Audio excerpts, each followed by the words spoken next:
दुश्मनों ने आपको मुतालबा किया, चैलेंज किया कि आप चांद के 2 टुकड़े करें। अगर आपने चांद के 2 टुकड़े कर दिए तो हम आपके ऊपर ईमान ले आएंगे, हम इस मुसलमान हो जाएंगे। अल्लाह के नबी ने चांद की तरफ इशारा किया, चांद के 2 टुकड़े हो गए। हिंदुस्तान में रहने वाला राजा भोज, आप लोगों ने सुना होगा, उसने देखा हिंदुस्तान में रह करके चांद के 2 टुकड़े हो चुके हैं। भविष्य पुराण के अंदर पूरा वाक्य नकल है।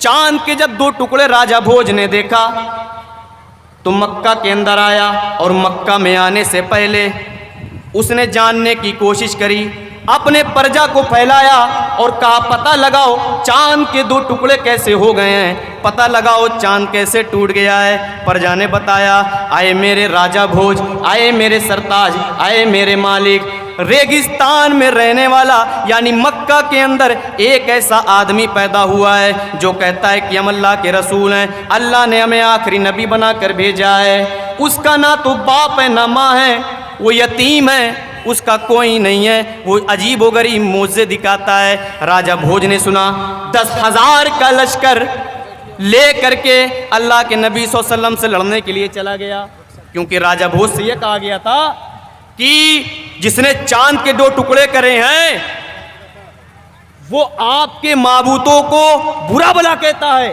गालियां देता है, और वो सिर्फ अल्लाह की इबादत करता है, एक माबूद की इबादत करता है, 360 माबूदों की इबादत नहीं करता। राजा भोज लड़ने के लिए निकले, 10,000 का लश्कर है। राजा भोज 10,000 का लश्कर लेकर के मक्का चले गए।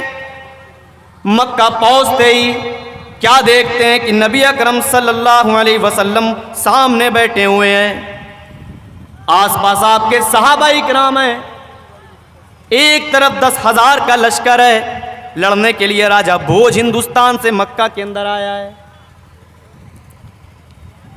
अल्लाह के नबी को बुलाया, आमने सामने खड़े हैं। कहा मैं राजा भोज हूं, हिंदुस्तान से आया हूं, मैंने आपके बारे में कुछ चीजें सुनी हैं, लिहाजा मैं आपसे चंद सवाल करूंगा और उसके सवाल करके वापस चला जाऊंगा। अल्लाह के नबी ने कहा ठीक है। भविष्य पुराण के अंदर लिखा हुआ है, राजा भोज ने जो सबसे पहला सवाल किया, आए मोहम्मद चांद के 2 टुकड़े किसने किए हैं? अल्लाह के नबी ने कहा हमने। कहा ठीक है, मेरी किताब में आपके बारे में कुछ लिखा हुआ है, यानी मेरी किताब में जो आखिरी नबी आएगा उसके बारे में कुछ चीज़ें लिखी हुई हैं, कुछ भविष्यवाणियाँ लिखी हुई हैं, लिहाजा मैं चंद सवाल आपसे करूँगा। आए मोहम्मद मुझे ये बताइए कि आपके पैदा होने से पहले जब आप माँ के पेट में थे, 7 महीने के थे, क्या आपका बाप दुनिया से आपको छोड़कर चला गया था? अल्लाह के नबी ने कहा हाँ। फिर राजा भोज ने सवाल किया, आए मोहम्मद जब आप 6 साल के हुए क्या आपकी माँ भी आपको दुनिया से छोड़कर चली गई थी? अल्लाह के नबी ने कहा हाँ। कहा आप यतीम है? कहा हाँ। तो उस मौके पर राजा भोज ने अपनी जुबान से जो अल्फाज निकाले, मेरे भाइयों ज़रा उस पे नज़र डालिएगा। फरमाया नमस्ते गिरजानाथ मरुस्थल निवास ने, बहुमाया पर्वत ने,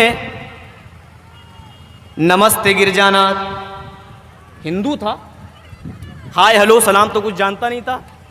नमस्ते गिरजानाथ, मैं आपको नम करता हूँ, मैं अपना सर आपके सामने झुका रहा हूँ। अल्लाह के नबी ने मना कर दिया, समझाया नहीं नहीं, सर सिर्फ अल्लाह के सामने झुकाया जाता है।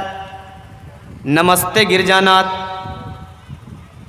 मरुस्थल निवास ने, रेगिस्तान में रहने वाला। अब बताइए रेगिस्तान में कौन रहता है? किसका जन्म रेगिस्तान में हुआ? अल्लाह के नबी सल्लल्लाहु अलैहि वसल्लम का। ये भविष्य पुराण के अंदर लिखा हुआ है। क्या कहा? आए मोहम्मद सल्लल्लाहु अलैहि वसल्लम, नमस्ते, मैं आपके सामने अपने सर को झुका रहा हूं। बहुमाया पर्वत ने, आप तो बड़ी माया में पर्वत हैं, आप तो बड़े बड़े मोजज़े दिखाया करते हैं, आपने एक इशारे से चांद के 2 टुकड़े कर दिए। आप तो वो है कि कंकड़ियों से भी अशहदु अल्ला इलाहा इल्लल्लाह व अशहदु अन्ना मुहम्मद रसूलुल्लाह की गवाही दिलवा दें। आपके पास बहुत सारे मुजज़े हैं। इतना कहने के बाद वो राजा भोज वहां से चला गया, हिंदुस्तान वापस आ गया। तो मेरे भाइयों, हिंदू धर्म की किताबों के अंदर भी लिखा हुआ है कि आखिरी नबी,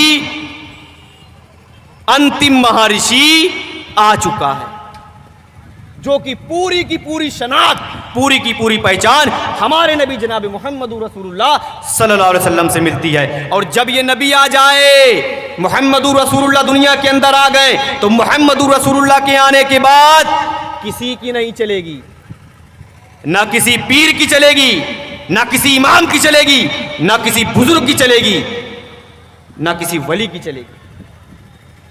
क्यों? आइए एक हदीस देखते हैं।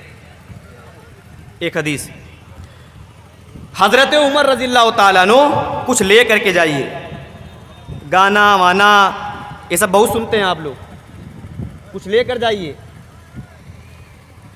एक हदीस सुनिए, आए अल्लाह के नबी सल्लल्लाहु अलैहि वसल्लम के पास हजरत उमर आए तौरात का नुस्खा लेकर के, जो मूसा अलैहिस्सलाम पर नाजिल हुई थी। गौर से सुनिएगा, कान के खटके खोल ले, दिमाग के पर्दे खोल ले। नुस्खा लेकर के आए, किताब लेकर के आए, वो किताब जो मूसा अलैहिस्सलाम पर नाजिल हुई थी। कहने लगे अल्लाह के रसूल, हाज़िही नुस्खतुम मिनत तौरा, आए अल्लाह के रसूल, ये तौरात का नुस्खा है, ये तौरात किताब है जो मूसा अलैहिस्सलाम पर नाजिल हुई है। फजअल यक़रा, हज़रत उमर रज़ियल्लाहु ताला अन्हु तौरात का नुस्खा हाथ में लिए हुए हैं और पढ़ना शुरू कर दिया। अल्लाह के नबी मौजूद हैं, तौरात का नुस्खा पढ़ना शुरू कर दिया। फतगय्यर वजहु रसूलिल्लाहि सल्लल्लाहु अलैहि वसल्लम, हज़रत उमर तौरात का नुस्खा पढ़ रहे हैं, अल्लाह के नबी सल्लल्लाहु अलैहि वसल्लम का चेहरा बदल गया। हज़रत अबू बकर सिद्दीक भी मौजूद हैं। क्या देख रहे हैं कि अल्लाह के नबी सल्लल्लाहु अलैहि वसल्लम का चेहरा बदल गया है, चेहरा लाल हो गया है, आंखें लाल हो गई हैं। हज़रत उमर को कहा है, उमर बंद करो, तुम्हें दिख नहीं रहा है नबी अकरम सल्लल्लाहु अलैहि वसल्लम का चेहरा लाल हो चुका, तुम तौरात का नुस्खा पढ़ रहे हो, नबी का चेहरा लाल, तुम्हारी मां तुम्हें गुम पाए, तुम बर्बाद हो जाओ, हलाक हो जाओ। अल्लाह के नबी सल्लल्लाहु अलैहि वसल्लम का चेहरा मुतगय्यर हुआ। हजरत अबू बकर सिद्दीक रज़ियल्लाहु ताला अन्हु ने डांट लगाई। हजरत उमर डर गए बिल्कुल से, कहने लगे अल्लाह के रसूल माफ कर दीजिए, गलती हो गई, औज़ु बिल्लाहि मिन गज़बिल्लाह व अला मिल्लति रसूलिल्लाह, आए अल्लाह हमसे गलती हो गई, अल्लाह के रसूल हमसे गलती हो गई, मुझे माफ कर दीजिए। हड़बड़ा गए बिल्कुल से। जानते अल्लाह के रसूल सल्लल्लाहु अलैहि वसल्लम ने उस मौके पर क्या कहा था? फरमाया, आए उमर, लौ बदा मूसा फत्तबातुमूहु व तरकतुमूनी व लज़ललतुम अन सवाइस सबील। आए उमर, अगर आज मूसा भी आ जाएं और तुम उनकी इत्तबा करने लगो, व तरकतुमूनी, और तुम मुझे छोड़ दो, लज़ललतुम अन सवाइस सबील, तो तुम सिराते मुस्तकीम से भटक जाओगे, गुमराह हो जाओगे। मेरे भाइयों जरा गौर करिएगा, एक नबी की किताब पढ़ी जा रही है, किसी इमाम की किताब नहीं पढ़ी जा रही है, किसी बुजुर्ग की किताब नहीं पढ़ी जा रही है। ओ मज़ारों को चाटने वालों, बुजुर्गों के नाम के डंके बजाने वालों, पीर और वली और इमामों के नाम पे फूलने वालों, यहाँ नबी की किताब पढ़ी जा रही है तौरात। जब एक नबी की किताब के आगे दूसरी नबी की किताब नहीं चल सकती है, कुरान मौजूद है, तौरात का मामला नहीं चल सकता है, मूसा मौजूद नहीं है, अल्लाह के नबी मौजूद हैं, किसी नबी की नहीं चल सकती है। अल्लाह के नबी क्या कह रहे हैं, अगर आज मूसा भी आ जाएं तो मेरे भाइयों आज मूसा की भी नहीं चलेगी, ईसा की भी नहीं चलेगी, बल्कि मुहम्मदुर रसूलुल्लाह की चलेगी। तो पता क्या चला कि अल्लाह के नबी सल्लल्लाहु अलैहि वसल्लम के आने के बाद